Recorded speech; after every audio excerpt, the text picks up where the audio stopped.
Hi everyone, I am back.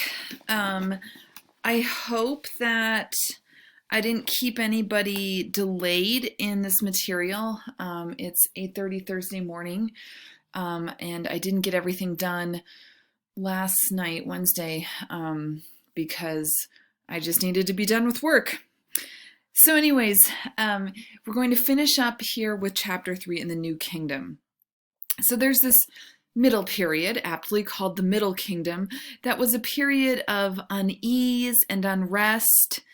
And at the end of that period, a group, the Hyksos people from the Eastern Mediterranean, they invade Egypt and they introduce two key pieces of technology, the wheel and domesticated horses. And then what happens is the 18th dynasty reorganizes Egypt, and they reform their political and economic strength. And this is when the term pharaoh is used, which I think might be spelled incorrectly on the empty outline if you're using that. Pharaoh means great house, and the New Kingdom is really a golden age. Egypt is strong and united. They have trade contacts with the Aegeans, the next culture that we're moving to next week. They were extremely wealthy. We see funerary temples for the glorification of the pharaoh and temples for individual gods. And these are the three main gods. I know this is, in these ancient polytheistic societies, this is a lot to keep track of. But we have Amun, who is the sun god, Mut, who is his wife, and their son, Khonsu. Let's start with this fascinating ruler, Hatshepsut, who is one of the few female rulers. She was declared queen after her death. And here we see a small freestanding sculpture here from her mortuary temple at Deir el-Egypt. She is, and this is so fascinating, I think, she's treated in her portraits as a male ruler. So for example, she wears the short kilt that male rulers wore. She has that long linen headdress that we see kind of falling across her chest. And she even has, look, she even has the fake beard too. So all of those markers of authority are also given to Hatshepsut. She's even called in records His Majesty. What's interesting, though, is that this is a pretty small sculpture, and we know that there would have been a lot more monumental portraits of her, but few of them survive. It seems like after her reign, a lot of her images were destroyed for various reasons. Let's look at this funerary complex of Hatshepsut, and we can see that it's built into the side of this kind of big valley, and we're looking at a reconstruction here that shows us there would be these kind of different ramped walkways leading through these gardens here.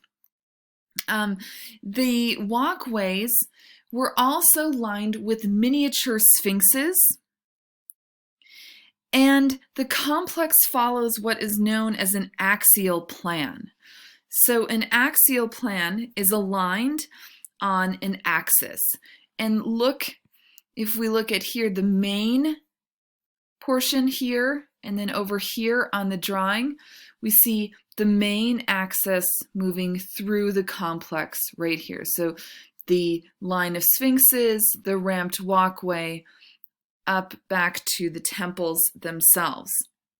There's multiple levels with colonnades, and they get the courtyards and the colonnades get more and more restrictive the higher one gets.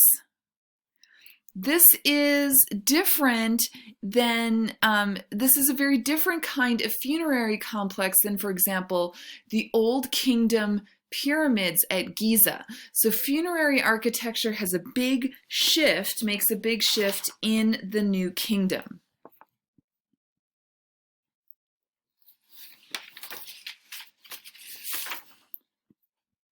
Let's look at another tomb painting. And this one is really, there's no relief sculpture here as we saw in T in the hippopotamus hunt. This is entirely a painting, and it is the best example of a New Kingdom fresco painting. This is a new medium for us. Fresco, that word in Italian just means fresh. So what are they talking about here? Fresco painting is painting directly on to the plaster surface of a wall. That fuses the painting with the actual physical wall itself. And this is an example of what is called fresco secco.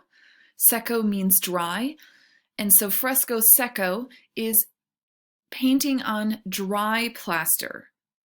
It's not nearly as durable as painting on damp fresco. That's something that like Michelangelo did in the Sistine Chapel during the Renaissance.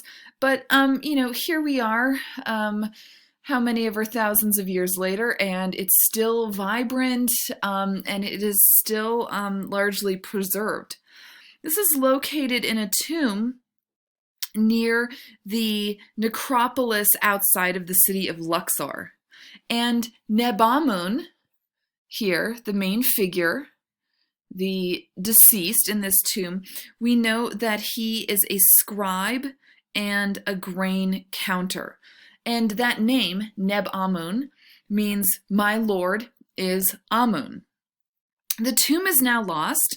Luckily, those British imperialists and chauvinist colonists, they hacked this off the wall in the early 19th century and brought this painting to where else but the British Museum in London. And Nebamun is shown hunting birds, again standing in one of those typical kind of Nile River canoes with his wife next to him. His wife is also named Hatshepsut. And their young daughter is crouched here under Nebamun's legs. And they're in this kind of reedy, here we see some papyrus reeds here, this kind of reedy wetland section of the Nile. And again, this is, you know, another kind of lush natural hunting scene.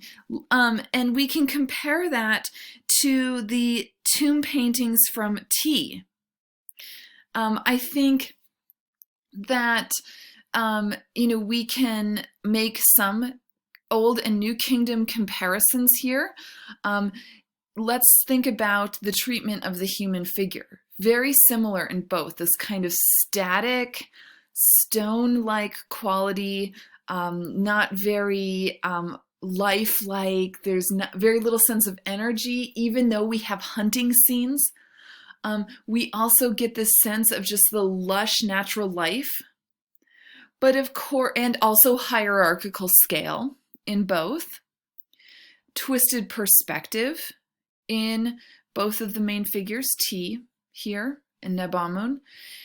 But then I think there's also some slight differences in the content. So the caption for Nebamun's painting says that he is enjoying himself and seeing beauty. Fertile marshes were often seen as a place of rebirth and eroticism. And so here the hunting could represent Nebamun's triumph over the forces of nature as he was being reborn. I mean, he's this really dominant figure here, surrounded by all this rich and varied life. You know, we have these scaly fish. We see individual feather down here. We see the individual feathers of the bird. It's less of the kind of dark and foreboding quality of T. And of course, we talked about the significance of that content there and what the hippopotamus can symbolize. All right, I'm going to stop here. We'll have one more short video to go.